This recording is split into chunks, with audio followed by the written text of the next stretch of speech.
grew up on late-night warnings. It's 10 p.m. Do you know where your children are? Scared, straight. This is your brain. This is drugs.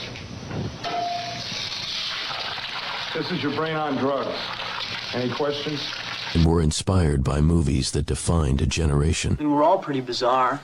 Some of us are just better at hiding it, that's all. Hey, Doc, we better back up. We don't have enough road to get up to 88. Roads? Where we're going, we don't need roads. I feel the need for speed. We found our attitude in comedy. I'm Gumby, damn it! You see that sign? No shirt, no shoes. No dice. Right.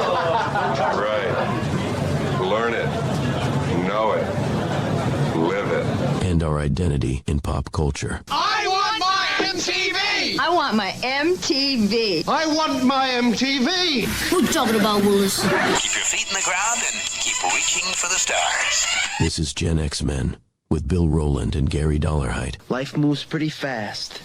You don't stop and look around once in a while, you could miss it. All right, episode 18 here. Gen X Men underway. Bill Rowland here. Gary Dollarhide there. And yes, as you can see, if you were watching this on YouTube or any other place, it is the Thursday before the storm here on the East Coast. The Snowmageddon, as they're calling it, is coming. We've been through this before. Gary, you and I both grew up in Virginia. We've seen these storms come through. You're now up in Maine. I spent many a winter vacation in Maine. Everybody's freaking out. It's going to be fine. Okay. It's going to be fine. You're not going to starve to death because you can't get to the Food Lion or Whole Foods or Wegmans or whatever it is for perhaps a day. That's it. You know what? Just go. Like, I don't understand everybody, milk, bread, toilet paper. Okay. Unless you're running low, why do you need to get like an entire 12-pack of toilet paper for you to get through this storm? You're going to get to the store by Tuesday at the latest. It's absurd. Yeah. Well, look, Maine is better designed to handle heavy snow than, say, Virginia ever was. But it's like I learned being non-native coming here. Yeah, it could snow. It might snow heavy, but you're going to be able to get out and about probably in under 24 hours because they just move snow. So you're going to be okay. That's why here right now, people are like, yeah, snowstorm, sure, whatever, right? Going out on about their business. But I laugh watching on social media and everywhere else. It's maps and it's coming and make sure your batteries are charged and et cetera, et cetera, et cetera. And I just kind of laugh now because, again, I'm a little bit numb to it being here, but knowing like, hey, just sit at home, eat some snacks for 24 hours. It's going to be fine. Right. I mean, look, there will be tragically things that happen in this storm. And unfortunately, there will be people that probably will lose their lives in this storm. It's a fact. But you know what? That happens every storm. It happens. Heck, every single day there are car accidents across the U.S. and people lose their lives. It sucks. I understand all that. And I'm not saying that you shouldn't be, prepared for this, but you're not going to get snowed in up to your, it's not going to snow all the way up to your window where you're not going to be able to get out of your house for, 2 weeks. That's not happening. So everyone has those visions of you open the garage door and the snow is stacked up to the roof line on the outside. I don't. And here's the other thing that people in Virginia don't understand. When you watch Buffalo, they get 2 feet of snow all the time up there. When you watch Vermont, Maine, whatever it is, and they're like, wow, look at those giant snow blowers they have and everything else. No, the difference is the type of snow. That's the huge difference. I keep trying to tell Carrie, my fiance, this constantly. She's like, well, if we get 12 inches of snow, we probably won't go to school the entire week. I'm like, first off, why are you begging? I'm like, why are you begging for days off? You just had 2 weeks at Christmas time. You need to go back to work. Okay, that's first off. Second off, the difference is if it's going to be as bitterly cold, because today before she left to go to school, she's holding her phone. She goes, look, it's going to be in the 20s as a high all next week. maybe they'll cancel school. She's like, maybe they'll cancel school because it's too cold for the kids to be at the bus stop. And I'm like, okay, maybe they'll go in late. I've lived through that with Fairfax County when it's been like 5 degrees, which I think is, again, dumb. Like, just they'll be okay. They'll be a little chilly when they get to school, but they'll be fine. They're not going to die. But I'm like, you're begging for this. I said, but here's the thing. The fact that it's going to be that cold is actually going to make it easier to get rid of the snow. Because here in Northern Virginia, as anybody who's lived here knows, a lot of times when it snows, it's like 34 degrees when the snow starts falling. So it's not below freezing. So you get that wet, heavy ass snow that piles up on the tree limbs, and then the tree limbs snap, and then they take down the power lines. And that's when you end up not having power for a few days because everything is just all of it. It's a mess. This stuff, if it's going to be 20 degrees as a high, is going to be that fine, thin, powdery stuff that all the skiers love because it's just thick and soft. And you could take not even a snowblower. You could take a leaf blower and just blow it off your driveway because it's not heavy and wet. It just goes. Basically, this is going to be like 8 inches of like when you get a dusting and you can see it swirl off the road as you drive. You see it, you know what I'm talking about as you drive by and you've got the dusting of snow. That thin, cold snow is going to be easy to remove. I'm like, you don't want this thinking that you're going to have like 4 or 5 days off because you're going to be sorely disappointed. When today, they're like, oh, shoot, we got this stuff moved pretty quick. Yes. Powdery. That's the kind of snow they get in Buffalo. That's the kind of snow you guys get up there in Maine because it's like 15 degrees when it snows and you get that nice, fluffy snow that sucks for snowballs and snowmen, but it makes it for an easy time to plow it off the road.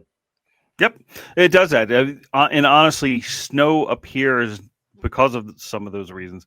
Not even we always worry about ice. Right. Because if you get a day where it hits 35 and then the next 3 days are 20, so everything thawed, spread out, and then glazed back over. And now you got ice sheets everywhere. So that's the stuff we spend more time paying attention to up here.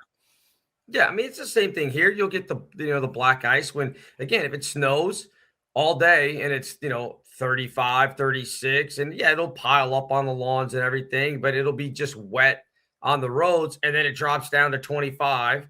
And then you get the black ice and the freezing. Yeah. Snow doesn't bother me. I don't care. I learned to drive in snow when I was 13 up in Pennsylvania and in Maine. My dad used to let me we had an old Blazer that we would take on road trips like we talked about a couple weeks ago. And there were fields, literally acres upon acres of farmland where there's nobody else around unless I drove 60 miles an hour and suddenly turned the wheel and flipped it. I couldn't hurt. There was nothing for me to hit. So they would take me out there and be like, okay, drive. All right, now hit the brake. Do you feel that? All right, now if you start to slide, everybody makes the same mistake. You start sliding to the right. What does everybody do? They turn the wheel to the left. Just makes it worse. You always turn into the skid so that you can once it catches again, you've got the car back under control. So I learned when I was real little. Not little, but young. Before I was even 16, I was driving in snow. So the snow doesn't bother me. As long as you have clearance and front wheel drive because you want the weight where the tires are gripping, then you're fine. The problem is when you try to drive your Nissan Altima in 8 inches of snow and it only has 6 inches of clearance, all you're doing is pushing the snow in front of you. Ain't going to work. So as long as you have clearance, you're fine. So that doesn't bother me. The ice, I don't mess with. Just nothing you can do. I don't care how good of a driver you are. Nothing you can do about it. No, not at all. And I've been here long enough. I know the difference. And watching newbies come in, you have to tell them you drive differently when it's winter. You take your time. You still can't go out here and run 75 miles an hour like you normally do. Because of snow, because of ice. And those are the people you end up seeing here in the ditches, in the trees, and slide offs. This past weekend, we had a minor snowstorm, and that's what I did for about 48 hours, is everyone sliding off the road. And guess where they weren't from? Maine. So Right. it's like you got to slow down. You just take your time, Yeah, and I love that, and you probably saw this again. For those of you who may be watching for, one of the times you haven't heard, Gary works as an EMT up in Maine. So he does all this kind of stuff. But I always laugh because people think, oh, I have four-wheel drive. It's like, the ice doesn't care about your four-wheel drive. It doesn't matter. And now you just have four-wheel sliding. Right. And they will. They'll drive 60, 65, 70 miles an hour here on the Beltway when there's, snow coming down, everything else. And I'm like, I'm going to see you in about 2 miles in a guardrail because this is not a great idea. And I don't cheer for anybody to get hurt. I don't mind it if I see that they've wrecked their car, as long as they're staying on the side of the road looking at it healthy. Then I just kind of give a little silent cheer, like, I got what you deserve there, buddy. But yeah, I'm going to be in the thick of it this weekend. Normally, if it was going to snow like this, I would just be like, you know what? And I got a brand new smoker for Christmas from Carrie, so it's awesome. So I think I'm going to go today and get myself some giant cut of meat. And if I get back from my trip Saturday night into Sunday, I think Sunday, even if it's snowing, I'm going to fire up the smoker, throw that thing on, and wait for the football games to start. Right? I mean, that's the way to handle it. Hey, we grill out up here even in the snowstorms. Yeah, so, of course. Yeah, I mean, you got heat. It's right there. The food's taken care of. It's a perfect day for it. I mean, I'm hoping you get back because you and I were talking. I was looking at the maps and the directions you're going and, what's going to happen. So, because. So here's my dilemma. Yes. That we have. So people will know. Everybody, obviously, if you know, I do George Mason basketball games, play-by-play guy. So we're going to Rhode Island.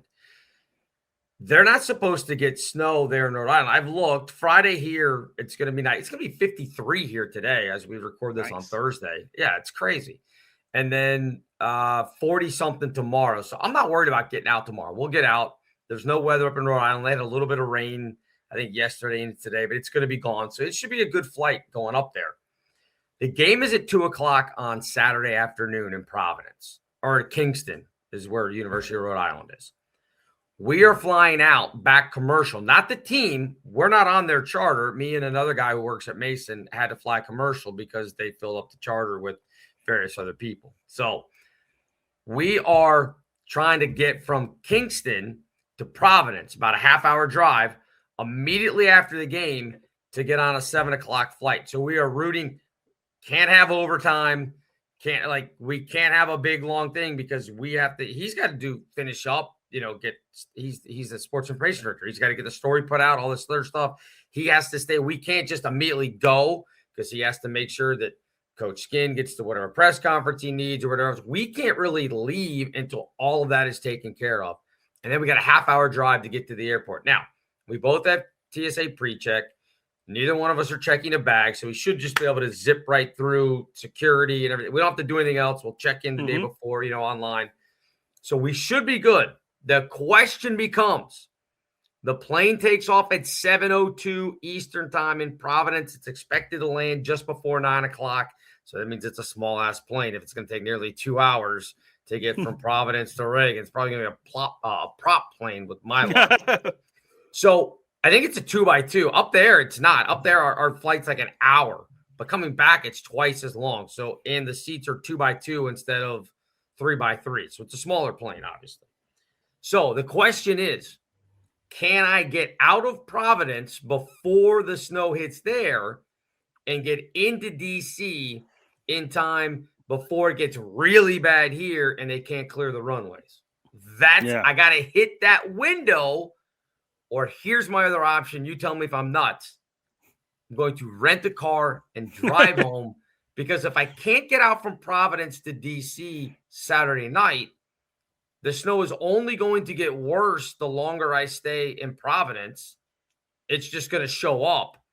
Then I'm not going to be able to get out the next day from the Providence airport because they're going to be snowed under.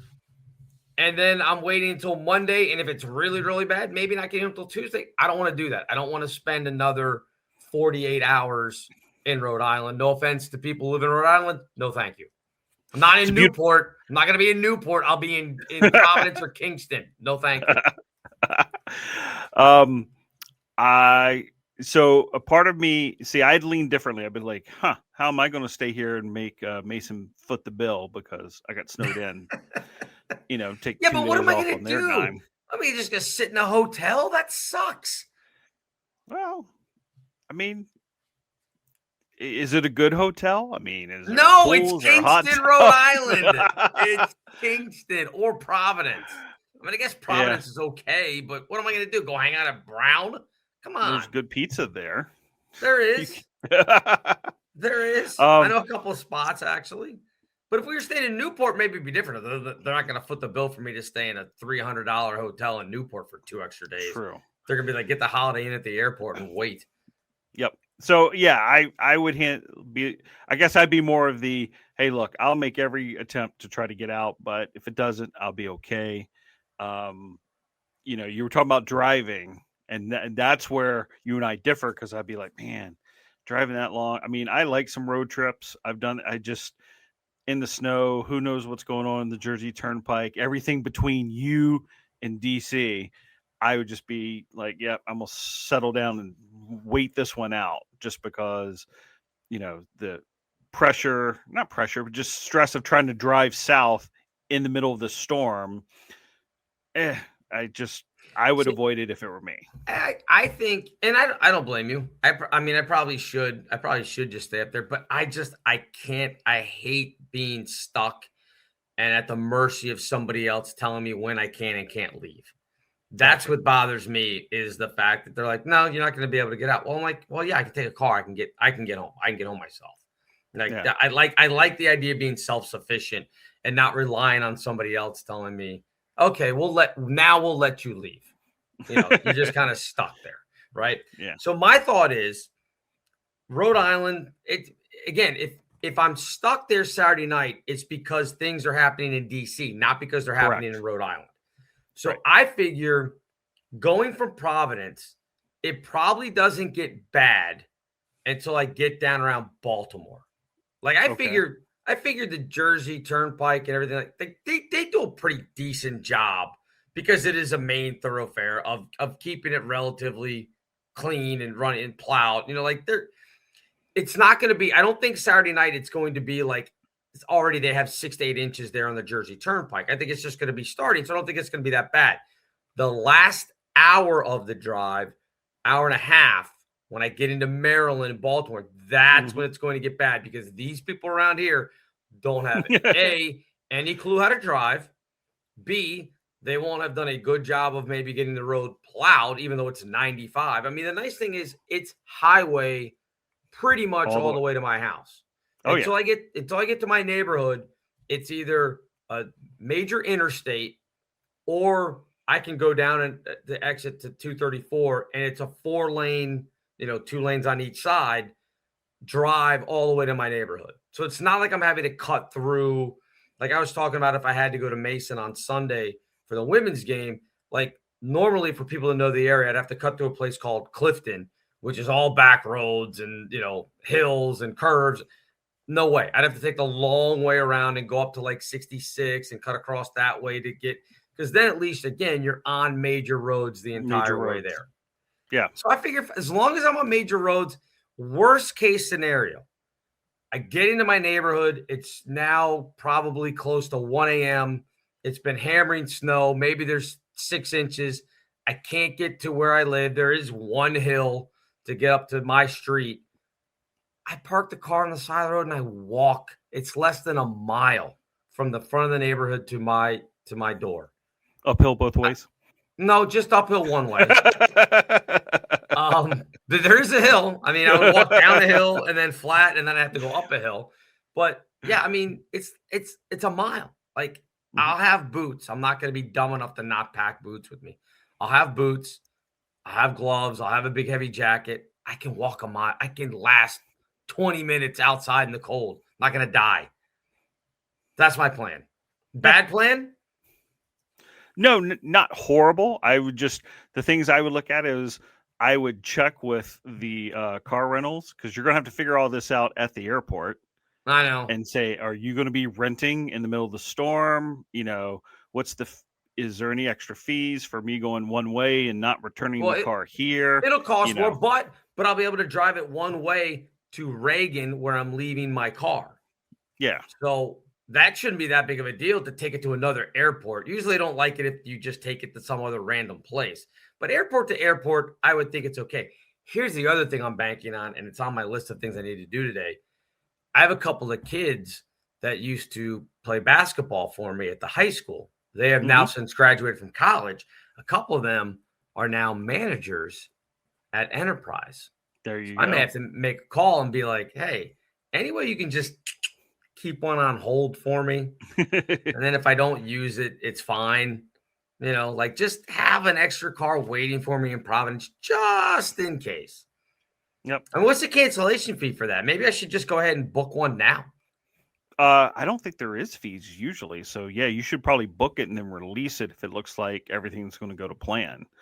Okay. Because beyond that, the only thing I would say is I would carry their insurance, unfortunately, because not you, but someone who's deciding not to drive properly, right, T-bones you on the Jersey Turnpike, you get to walk away from that car and it's not your headache. So right. No, that's true.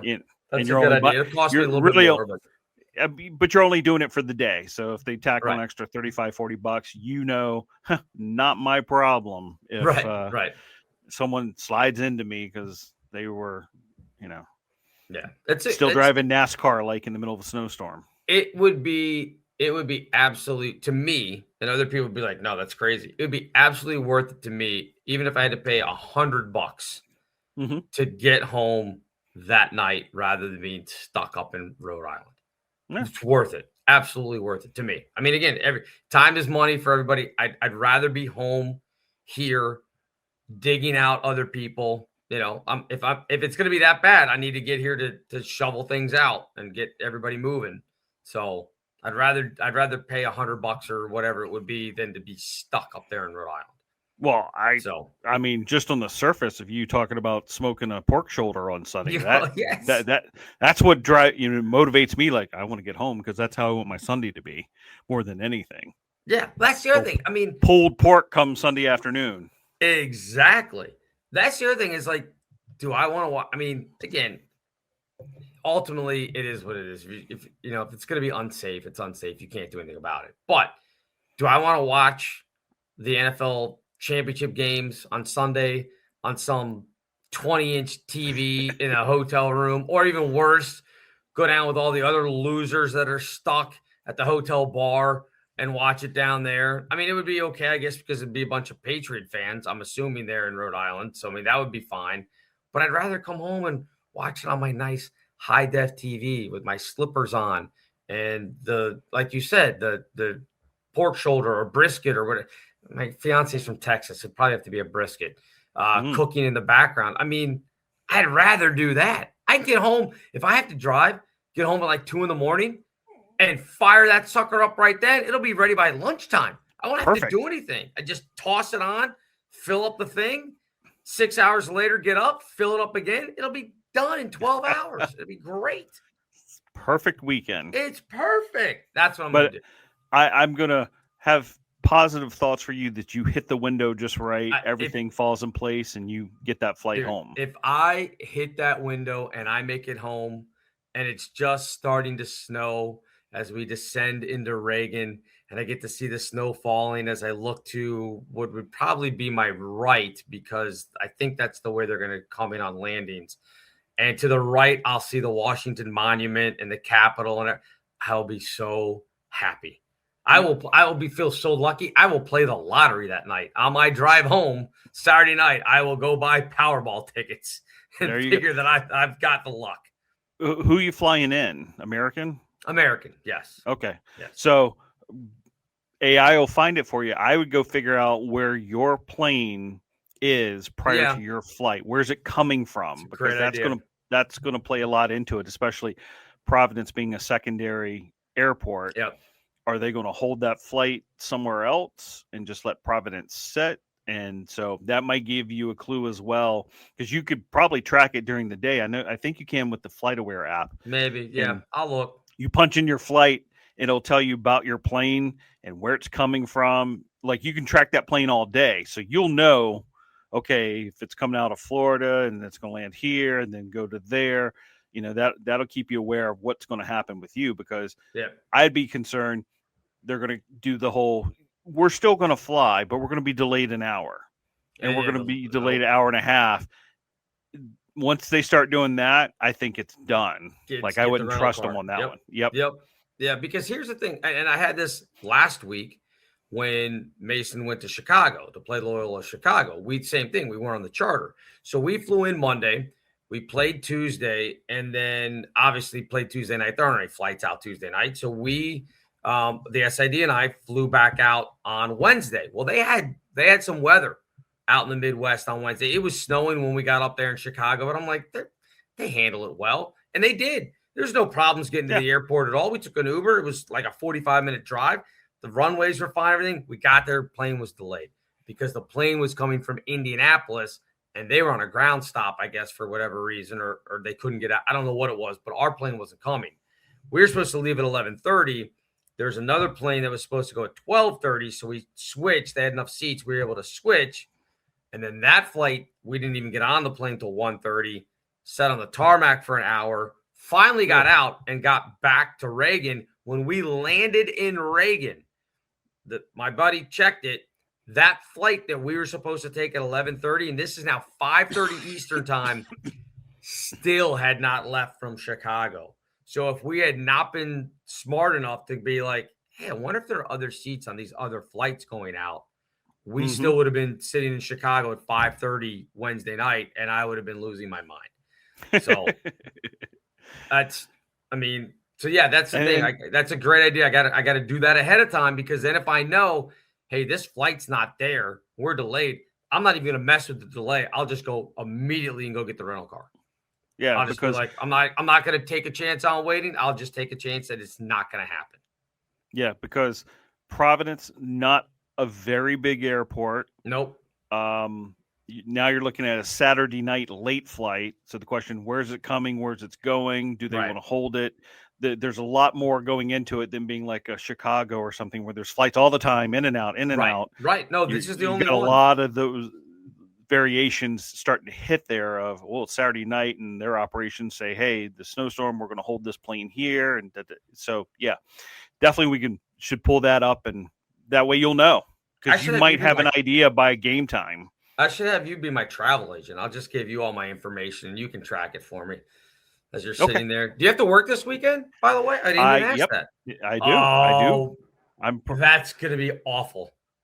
So, I mean, here's what we're hoping, because here, yes, snow, but it's supposed to be brutally cold. Well, I mean, we're talking, 5 degrees daytime high kind of thing. Yeah. So this is where we all sit and go, if everyone just can behave and stay inside. Home and not worry, because what also happens, psychology, storms come, because for those who don't know, Maine is an old state. I think we're still the oldest state in the union. Population-wise, so everyone's above 60, and they start to panic when things seem, big snowstorm.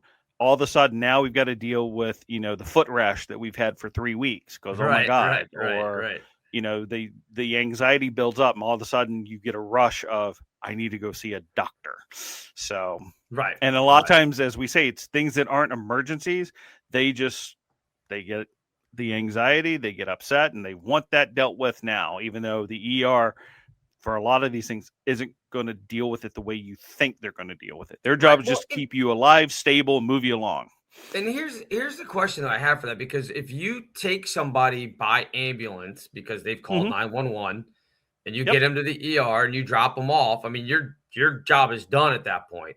Correct. So now they're there, they get the foot rash or whatever they're dealing with looked at, and they go, all right, well, here's some ointment or whatever. This will take care of it. How are they getting home then at that point? So, because you're not taking an ambulance back home, I wouldn't think. No. There's all sorts of levels. Most of the time they're like, well, when's your family coming? Can we go ahead and call them? And then, the look of horror, like, oh, hey. So the only time you get an ambulance ride home is if it's, I won't bore people, medically necessary. Right. Like your OB, not OB, bariatric because you weigh so much. Right. Like you have to have certain criteria to have an ambulance get you home. Right. Well, so that's my Right. point. If you don't meet that, now, like again, do you when you're talking to the people, do you Mhm. do you say, hey, by the way, we ain't a taxi. This isn't ER Uber. We're not bringing you back. So we try not to get into that because it could be that we're influencing people not to seek the proper medical attention. care. All right. Yeah, Right. makes sense. So Yep. now if someone brings up, how am I going to get home? We can say, well, they're going to call your family, your friends, depending on which hospital you're at, there's a taxi, there's Uber. That's how you're getting home. And then you get that distraught look. Can't imagine, as I say, can't imagine a 75-year-old's gonna be like, yeah, let me dial up this Lyft ride real quick. Do you think I should get Uber X, or is it going to be too expensive with the snow surcharge? Because that's coming. That'll be in effect this weekend as well. Absolutely. You try to get an Uber, a 4-wheel drive Uber, you're going to be paying $30 to go a mile. Yeah. So we don't, and depending on again which hospital we go to, there's not a lot of Uber, Lyft drivers around. So you have to have family, or the hospital figures out how to coordinate getting you home. But it's rarely by ambulance that you go home that way because again, we aren't medical Uber. We have to go back in service for the next emergency.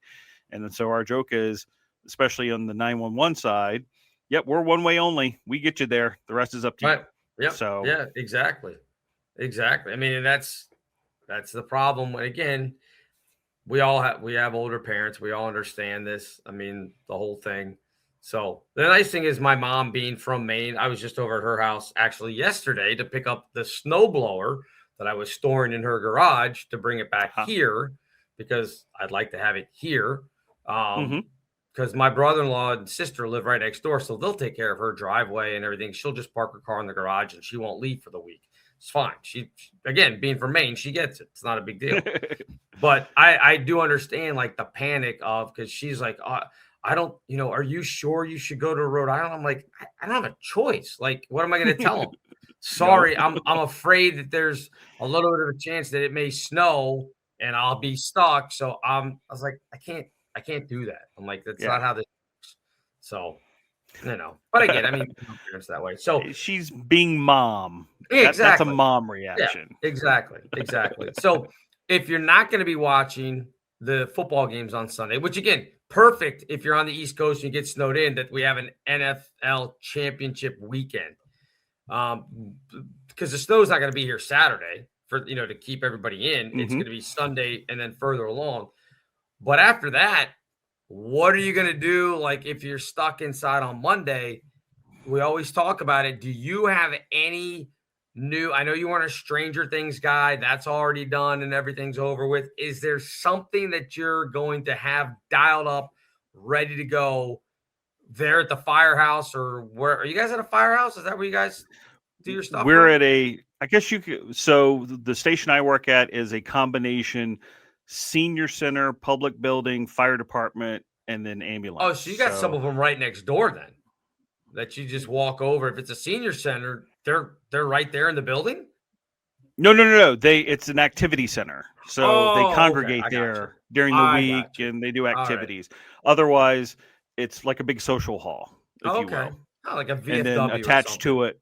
Yeah. So it's a big metal building, and we have our little 2-bay area and bedrooms for the ambulance side, and then the fire department's on the other side with all their trucks and equipment. So all right. The good thing for us is, it's backup generators, so we never lose power, never lose heat or anything. So perfect. Good place to be during the storm. Yeah. So what are you guys going to be, if you're not watching football on Sunday, what are you going to have dialed up to watch, as you're wasting time waiting for these 911 ER Uber calls? Well, I've already seen part of it, but I'll want to finish it. And this ties into us. The new Star Search on Netflix. I have not seen it. So is it now for those of us that are of a certain age, and that's why you're listening or watching this anyway, are they doing it exactly the way old Ed McMahon used to do it back in the day? You miss good old Ed. Similar. So, every day. Yeah. So they perform. So they'll have a vocalist versus a vocalist. They'll perform. The judges will rank them after each performance, and then the audience gets to vote. Ooh. You don't have to call. I'll give Netflix credit on this. You can either do it through the app, or if you have Roku, you can do it with your Roku remote. Your real-time voting right then and there. Give them 1 to 5 stars. So there's no waiting.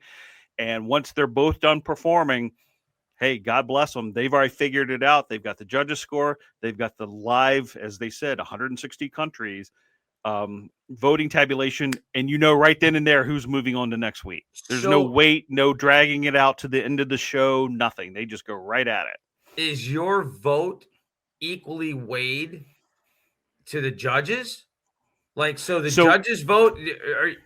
Who are the judges in this, by the way? We didn't get to that. It's Jelly Roll. Love Jelly Roll. Sarah Michelle Gellar. And Love Chrissy Sarah Teigen. Michelle Gellar. And who's the last one? Chrissy Teigen. All right, 2 out of 3 is not bad. Yeah. not a Chrissy Teigen fan. So what they do is they each vote, again, 1 through 5 stars. Okay. And then they give them the average. So if it's 4, 4, and 5, whatever that is, 4 point whatever stars. Right. Then they add in the viewing audience average, whatever star that comes out, like so 3.6. all of you collectively are 1 vote.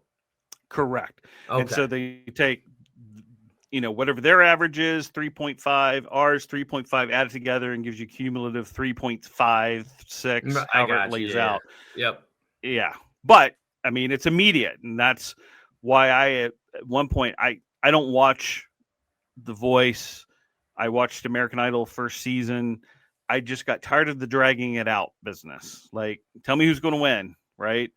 So that's what I like about this new Netflix is, right then and there, they perform, it's judged, we move on to the next thing instead of dragging it out to the end of the show, to keep viewers for so long. Yeah, exactly. They keep you watching because then they, builds the drama and the intensity, and then you have to stay to the very end. But this works too because even if you're not there for the live voting, I guess you can go back and watch it if you just want to see the performances and see how they do. I mean, I'm assuming it's still up on I'm Netflix. assuming so too, because you can't vote, but why would you lose out on viewership if you're Netflix, right? Right. Because you want to build the show up because it's live Tuesdays and Wednesdays for the net. Well, we just completed a week for 4 more weeks. So they're giving a good shot at some live entertainment.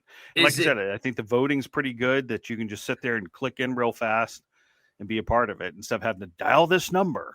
Remember this number. Oh, I mean, I remember that with American Idol. Yep. Being on the phone every vote night or something. I'm like, good Lord.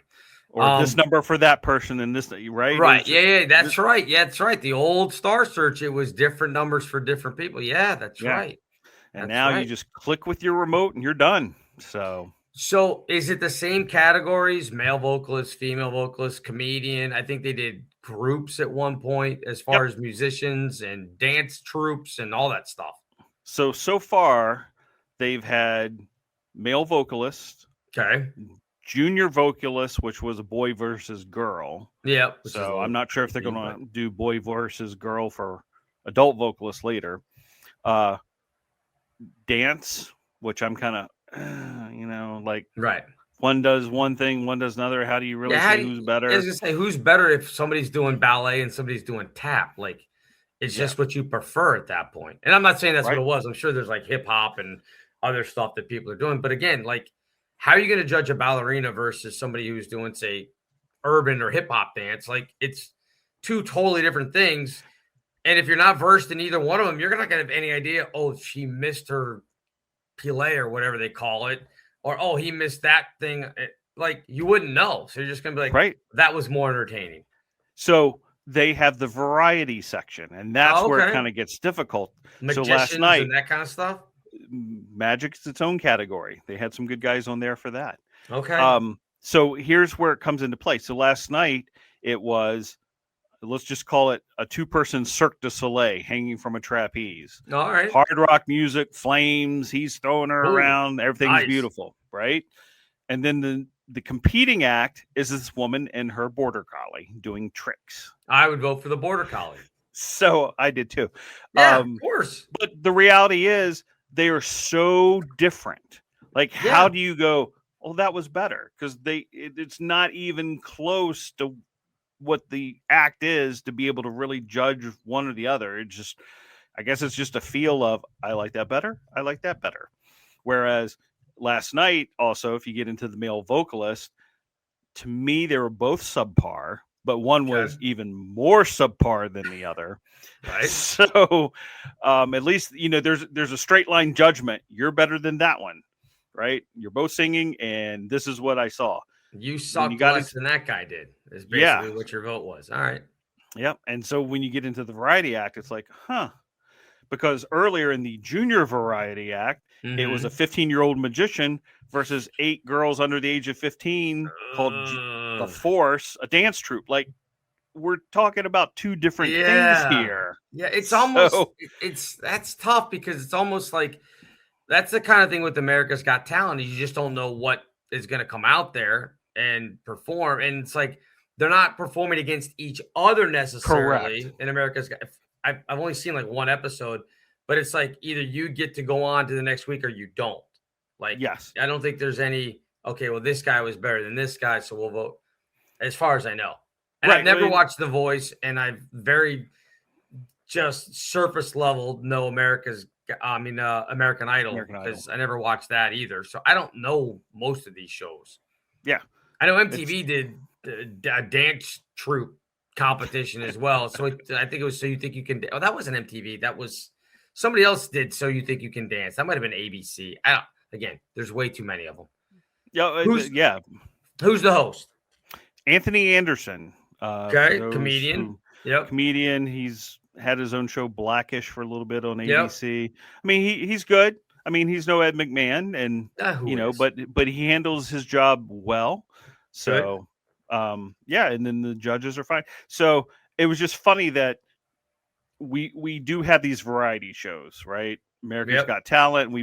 And Netflix says, yep, we're going to go dig this out and do the same thing, but we're, blowing the dust off the old original Star Search and bringing it back. So, I mean, good for them. I mean, it's fun. It's different. I mean, if you go back to the original Star Search, if you go through the list of people that they didn't win, let's lay that out. There were so many celebrities that we knew later on that were on that original Star Search. You can go comedians, Rosie O'Donnell, Brad Garrett won, Dave Chappelle. I mean, can you imagine the Dave Chappelle we know? I almost want to go find the clips to see what his act was. Because, was Ed on the side going, whoa, whoa, whoa, if he's doing racist jokes? I don't know. It'd be fun to go back and see. I don't think he was doing those back then. But yeah, I mean, you talk about the comedy stuff. I mean, Chappelle, Martin Lawrence was on there. Norm Macdonald was on. I can't imagine Norm did well because you have to have a certain mindset. Norm Macdonald is one of my favorite comedians of all time. I mean, he's just unbelievable. But I can't imagine his. I can't imagine that went over well, like in an audience that was like expecting, puns and that kind of. Like, I just don't think that he would have, I don't think more gentler time over. Yeah, I just don't. You have to have a certain quality, and somebody who's going to a Star Search viewing as an audience member is probably not Norm Macdonald's core audience. Is I guess what I'm trying to say. Rosie O'Donnell did it. Dana Gould did it. I mean, there's a ton of people on this list. Dennis Miller. This is just comedy people. So and if you go to music side, I mean, Beyonce, Britney Spears. There were so many. So part of what I was going to do this weekend. Was to go back and see on YouTube if there are those clips out there, just because I want to see it now. Oh, I'm sure I just want to see it to go, and especially on the comedy side, knowing how some of these comedians turned out and what their angle was. Like, I want to see what they did to do stand up on Star Search, because last night you can look it up. I've got it right here. It was a 74-year-old woman from Seattle.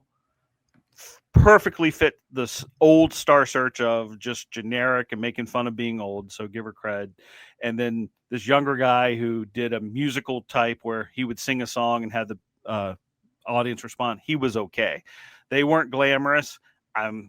she probably won't live long enough to be super famous down the road. He might. That's true. Like you said, we'll find out down the road if this was a launch pad for some people. But so far, I'm saying no. I will give you that blanket. No, I don't think anybody I've seen last night is going to be projected to stardom. So Okay, well, let me see. I've got Chappelle's first appearance. oh, okay. So let me see if I can figure out how to do this. Share screen. Let's see. It says select the tab. No. I need to go here. I'm trying to figure out. I think I've got it. There you go. Let's see. Let me go back here. And I'll add the stage. There you go. Oh, hey. There it is. Let me go over here and hit play, and we can. There's listen to Ed. this. There's Ed. Can we hear that? I can't hear him. You can or cannot? Cannot. All right. I'm not sure why that is. Oh, All right. there's Well, Dave. I don't know. I don't know why I won't. I'll look I it up. can hear it here. I don't know why it's not playing all the way through. We'll have to figure it out another time. But yeah, what he was basically saying is he's the youngest comedian at 19 to appear on Star Search. Oh, wow. So, yeah, and he made I it was through. going It to see if looks he like was going to do. I can't remember the guy's name. The crack addict that Oh. scratches all the time. If that was going to be the I don't think he was doing Tyrone Biggums. No, I don't. Tyrone believe that. Biggums.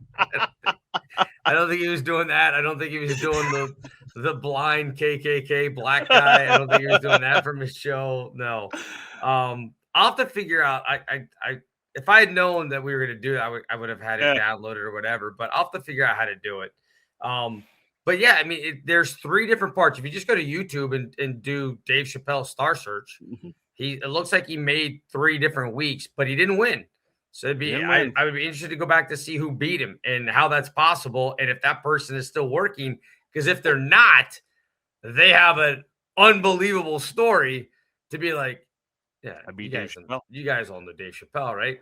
I mean, Or I'd let's beat do him a on look back Star with Search. Dave. Like, Dave, you were in Star Search and you lost. Should you have pulled Tyrone Biggums out and done that? Would that have gotten you over the top? Yeah, maybe. It would be interesting. I mean, we couldn't get any of those, big name people on, obviously, but it would be interesting to go back and like find some of these people to be like, hey, you beat Tiffany, let's say, as the junior vocalist. Like, how did that work out for you? Like any of that stuff. Again, it's pretty much like Leanne Rimes was on there. Yeah. She didn't win. Nope. But we all know who Leanne Rimes is. Like, I'm looking across this thing. Again, wiki, so I mean, you have to take that with a grain of salt. But Brad Garrett won for comedy in the first year. Sam Harris, who had a decent career, won as the male vocalist the first year. And Sawyer Brown, a country band, right? Aren't they country? Yes, they are. Won for the vocal group. Other than that, there are very, very few names that I've even heard of, let alone think that they've had some big giant career on this list over the next 10 years of Star Search back in the late 80s, early 90s. Yeah. Well, It's I mean, crazy. and that's it. I mean, it's for back then, it was just a place where people were getting started, because that was, if you look, because I looked it up, historical TV, there was a few variety shows in the 50s and 60s that kind of had the Star Search. We're looking for the next biggest thing. And then it died out. And then 83 with Star Search, it, again, let's dust off the old ideas and bring it back. We're going to do a variety show on television, right? So they started up again. So by then, media everything had changed, so it becomes a launch. Like, I have to be on that show, kind of like American Idol and some of the other ones now. Like, this is how you get your foot out there and get started instead of being discovered. So yeah, old idea brought back, and it lasted 12 years. It had its run, and then went away, and then we come back again. Let's do it up again. American Idol, Voice, America's Got Talent, and obviously the new version. So it's always been a launching pad for people. Right. to go on and do better things, right? Just gets them out there, especially comedians. I could see, because for that time period, I mean, how else would you become a famous comedian, really? Yeah. But it- but again, the people that won, you've never heard of them. So that's what I'm Yeah. saying. Like, and they brought it back for one season in 2003 for like 3 months, and nobody paid attention to that. Nobody cared. But I mean, you just go back. Like again, the first year Brad Garrett won. Okay. We know Brad Garrett, right? Yep. We know it. John Kassir, Kassir. Ever heard of him? No. Exactly. He Nope. won the next year. Okay. Jenny Jones won. She had the talk show at one point, right? She won. This guy, Mark McCullum, won. He doesn't even have a wiki page. There's no way to even link to know what he's up to these days. In 1988, a guy named Al Lubel won. I've never heard of Al Lubel. No idea. You ever heard of him? Nope. Me neither. That's the point. He's not done anything. Apparently, looking at his wiki, he was on Letterman show 5 times beginning in 2001. And that was it? But nobody knows who this guy is. Michael Collier, no. Taylor Mason, no. Felicia Michaels, no. Vince Champ, that sounds like a fake name. Sorry. Vince Champ Sportscaster. won. Oh, here's a good one for Vince Champ. You ready for this? He's in jail. That helped him. Yes, his criminal. Oh my gosh, I did not know this. Holy smokes! No wonder we've never heard of this guy. He is in jail for 5 rapes and 3 attempted rapes. Oh, geez. This is crazy. No background check there. No. Or- oh my gosh. Or do you get to blame the pressure of the fame of winning Star No, Search? I don't think That's so. why you broke I apart. don't think so. I don't think you can blame that. Nope. Not doing it. He won $100,000 while competing in Star Search in 1992. After that, Champ mostly performed on the college circuit. Well, there you go. He was known as a nice, respectful comedian who only did clean material, which made him a favorite for college bookers. Of course. According to court documents, Champ's criminal record includes physically attacking his 17-year-old former girlfriend in 1996 when he was around 35. Hold on a second. He was 35. She was good for you, man. Good for you. Yeah, I don't know. This is okay. He's a weird dude, man. I didn't know we were gonna go down a Vince Champ link here. Okay, so here are the things that he's sentenced to. This is the weird stuff. Okay, so he would follow a consistent pattern. First off, if you're gonna do assault over and over again, you got to change it up. It's too easy. He wore a ski mask and gloves while he sought out his victims inside college buildings. Oh, no wonder he was wanting to do college tours. My goodness. Each time he would cover the woman's head so they could not identify him. He talked to them during the assault. Again, of course, he's a comedian. He can't shut up. No, did he tell jokes? Yeah, and then asked each of the women to pray for him afterward. Oh, God. That's a different level of... 2 of the victims said that Champ specifically asked them if they were virgins, and at least one woman described her assailant as Caucasian based on Champ's voice due to his cultured accent and, quote, intelligent manner of speaking. Well, that's not right. But, yeah, it looks like all of these are college. I mean, every single one of them. September 6th, University of Iowa in Iowa City, 1996. February 6th, 1997, Union College, Lincoln, Nebraska. February 9th, 1997, Knox College. February 10th, 1997, Carthage College in Wisconsin. February 16th, boy, he was busy in February. Good Lord. Well, it's winter. In 10 days, 4 different rapes or attempted rapes in 4 different states. So this aligns in a way. I'm going to go off tangent here when we talked in the past about someone said, hey, if you follow the path of Garth Brooks I was on gonna his say, tour, you're saying that Vince Champ is the original Garth Brooks. that you could connect them to crimes because they're Right. there. Well, So murders, specifically murders. murders. Yeah. Right. So now we know that there is a hypothetical that's actually real where we can point to a quote unquote celebrity committing crimes while they're on tour. No So doubt. we This is wild. may have to go reinvestigate Garth Brooks now. I mean, crazy. This is amazing, by the way. And you even talk about it. It says at the time of his arrest, one of Champ's booking agents commented that Champ's schedule resembled, quote, a roadmap of where these rapes occurred. Yeah, good job. Nice job, booking agent. Oh my gosh.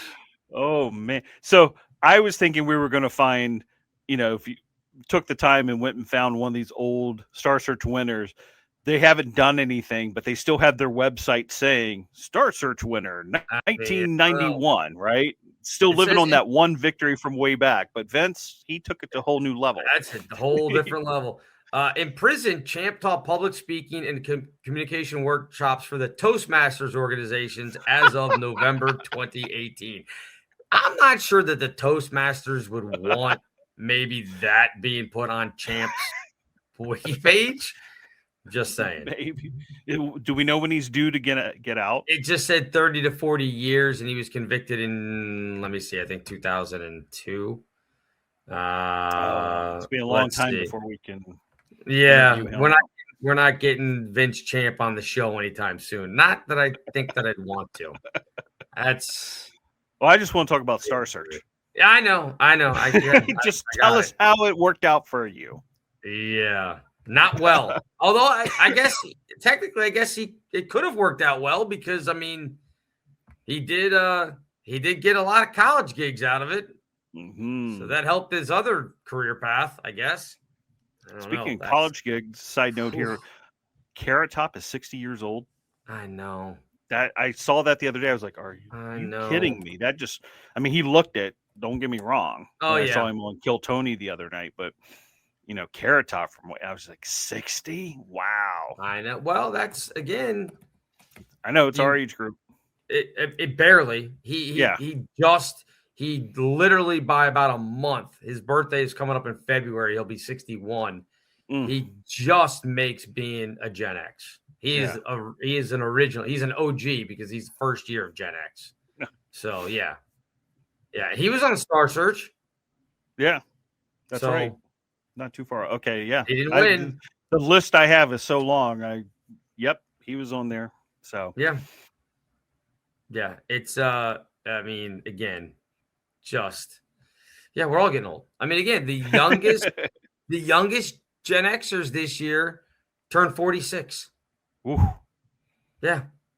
Because 1980 is the last year, so the youngest Gen Xers will be 46. Good for them. Yeah. Not that long ago. It's, I guess, 9 years. I'd like to go back to 46 again. Well, I just the age, maybe not necessarily the circumstances, but just the age of being 46 would be nice. I don't necessarily want to go back to the circumstance I was in when I was 46, but yeah. So I deal with not accepting the number and not for anything other than it just doesn't sound right. It doesn't feel right. Right. So, because I'll be 55 this year and double nickels. I know. It just doesn't. It doesn't like it's a disconnect. Like 55, really? That's like old people. That was my my grandparents, my parents, and it's I'm there now, and that's the hard part I have. Not to get off on another tangent because we're just about to the hour here, but I believe the Golden Girls ages when they were on that show. They were supposed to be in their 50s. Yeah. Oh, yeah. There was that. I think living in a group home or whatever it was, like condos in Florida in their 50s. Like, yeah. I have not even would I go live in a condo in Florida? Sure, it'd be great. It's Florida. It's nice. But I am nowhere near thinking, boy, it's about time to just pack it in, call it quits, and just go live out my days in a condo in Florida. So no. After Main Winter, I'm kind of thinking about it, but hey. Doesn't sound too bad. Right. Yeah. I mean, I guess Yeah. so. Yeah, but I remember they were like in their, Yeah, here portrayed you to go. be in their 50s. Season 1, 53, 55, 55, and of course, the mom, you know, that was Who was, I Sophia. think, the youngest of them in Uh, real she- years. She or might have been, something? yeah. Let's see. Yeah, Estelle Getty. No, she was 62. So Oh, she was younger than her daughter, B. Arthur. So Okay. Estelle Getty I knew there was something. Yeah, Estelle Getty was B. Arthur's mom on the show, but was a year younger.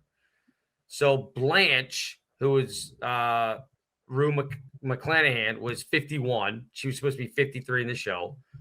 Dorothy, who was B. Arthur, was 55 in the show, but 63 in real life. And then Rose was Betty White. She was supposed to be 55 in the show. She was 63 in real life. And then Sophia Petrello, however you pronounce her name, is it was the character's name, supposed to be late 70s, early 80s. That was Estelle Getty, 62. So yeah, 3 of them were in their 50s. All of them would be 55-ish, which is what we're going to be this year. So there you go. And because it came up in another conversation with a friend, it's similar. Go back and look at Archie Bunker. He was technically, his character was 46, 47 during their prime years of that show. Isn't that and you crazy? look at him and go, what? Because you just said the back end of Gen X right now, 46. I would be highly surprised to go find a 46-year-old male and put picture, him up against what a 46-year-old Archie Bunker was supposed to be. And you'd be like, what in the world?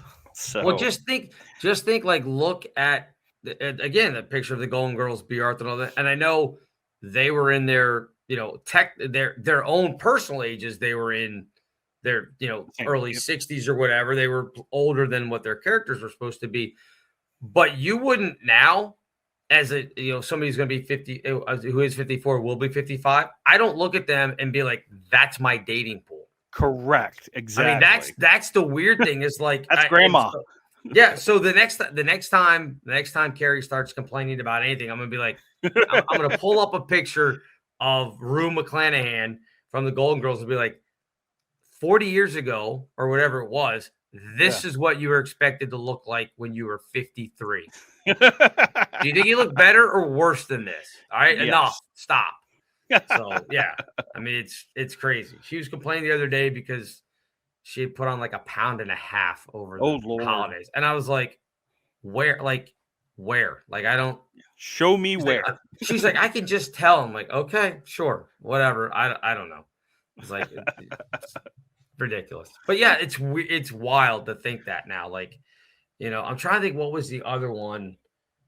I think there's another one. Archie Bunker. I've heard that one before. And I want to say maybe Close Encounters. Okay. Was there another one of I can't remember who the actor was now that they're like, this is a 40-something-year-old person in 19, and I was like, oh boy. I can't remember who it was now. Wilford Brimley, that's what it was. Oh, in Cocoon. Yeah, he was Cocoon. only That's it. Maybe, yeah, because I think, technically the character is only supposed to be like 50. Right. And you look at him and go, geez. I'm going to go Cocoon age. Yeah. Yeah, let's see. He was 49 when it started. That was his own age. when filming started on Cocoon, and then he turned 50 during production. Okay. So, again, though, if you look at him, he looks way older than 50. Right? And as far as I can tell, it's not like they prosthetic him up, made him look older. He was almost like kind of natural for that role at that age. And there's a great side by side, and I've seen this now, of Paul Rudd, who looks great. I mean, he's clearly had work done, I'm sure, but it's one of those things that are like, here's Paul Rudd at age 50. here's Wilford Brimley, and it's just like Paul Rudd looks like he could be Wilford Brimley's son. Dick Clark. It's crazy to see the difference. I guess that's just, again, good doctors. But Paul Rudd is 56 now. Wow. And so he's 6-7 years older than Wilford Brimley was when he was, filming Cocoon. And he looks like he could play Wilford Brimley's son or nephew or whatever in that movie. It does not look like Paul Rudd is 7 years older than Wilford Brimley. It's wild. It's very. I don't know. I don't want to ask them because I feel dumb if they're like, no, I thought you were older than that. I was going to say, I should ask the teenagers on the high school basketball team that I coach. Just like guess. If you had to guess, how old do you think I am? And two, they'd say, but I'm afraid someone would be like, I don't know, 60? Really bad. Because I tell them all the time, I'm like, I'm probably older than most of your parents. It's the only hint that I give them, which is probably true. They're all, between 14 and 17. Maybe there might be one that's 18. I don't know when their birthdays are. But even then, they're probably, their parents at the oldest might be 48, 50. Maybe it's slightly older than that. I don't know. Okay. But I'm have probably older than all your parents. 1-2 partners. Again, they're young because they're just starting out, that I'm older than their parents. And that's kind of disconcerting at times, because one the other day was talking about something and I kind of did the number in my head and I was like, oh, they are younger than me. Yeah. So that's what now it bothered me at first, but now they're all well past that. But I remember the first time when I would see like birth dates being like 2000, and you're like, right? Oh my God, you were born in 2000. Well, no, those kids are 26, or they're going to be 26. So it's like, okay, whatever. Now it's like, oh, you were born in 2010, which some of them were born after 2010. Like they don't have any concept at all. Like 9/11 is like World War II to them. I mean, it's like, they're like, oh yeah. And they were like, well, what did you guys do that day? It's like, yeah, you went home and turned on TV. Watch stuff. I mean, I don't know. I don't know what to tell you. So, well, the good thing you have going for you is you aren't quite as silver-haired as me. So God bless you on that one. But I also have a hairline that's going way back, and I've got it on the sides. I definitely have it on the sides. So, but you could just play that off as style. See, I'm silver and thinning, so people will look at me and go, huh. We should do like our buddy Chris Nicholson, just shave it all off. Be done with it. Right. So anyway, I guess we should close things out. It's been a little bit over an hour. So we have to go prepare for the snow. I've got to get my stuff packed for the trip. I guess I'll pack an extra day of clothes just in case. Don't want to get up there and then be stuck and have to wear the same clothes 2 or 3 days in a row. That's gross. You can wash it in the tub. That's right. Travel sink. thing. Yeah. Right. Just take the bar of soap, wring it out in the sink, scrub it, wring it out in the sink. Like our forefather used the hairdryer to dry it. Yeah, exactly. Or just hang it up in the shower and let it drip dry. Less wrinkles that way. So, anyway, we'll be back again next week. This was episode 18. Any final parting thoughts before we get out of here? Great quote. I heard it the other day from the movie Fight Club, but it's true for life. It's only after we lose everything are we free to do anything. So keep that in mind as you go through life, kids. This concludes this episode of Gen X Men with Bill Rowland and Gary Dollarhite. Gen X Men is now off the air.